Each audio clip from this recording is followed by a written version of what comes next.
তো ঘটনাতে কোনো গোলমাল এখানে হয়নি, কোনো গোলমাল হয়নি। টেকনিক্যাল কিছু প্রবলেম হয়েছে, সেগুলো তো হতে পারে, এত মেশিনের ব্যাপার। তার মধ্যে দিয়ে ওগুলো যারা এর সাথে যুক্ত তারা ব্যবস্থা নিয়েছেন, সেগুলো মিটে গেছে, এই জন্য সমস্যা নেই। কিন্তু কোনো সংঘর্ষ, কোনো ঝামেলা দিনহাটা বিধানসভা কেন্দ্রে কোথাও কিছু হয় না। বিগত নির্বাচনের থেকে এবার ভোটের শতাংশ অনেক হার বেশি। স্বাভাবিকভাবে এটা তো বাড়বেই। তুমি যদি এবার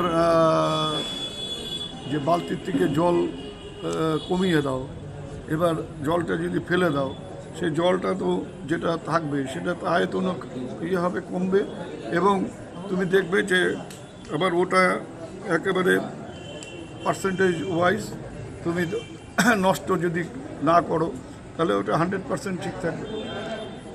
দাদা, জয় নিয়ে কতটা আশাবাদী শেষ পর্যায়ে?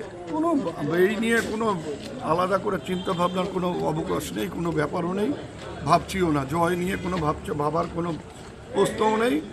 4 তারিখে দুপুরবেলা বোঝা যাবে যে কত ভোটে জিতছি।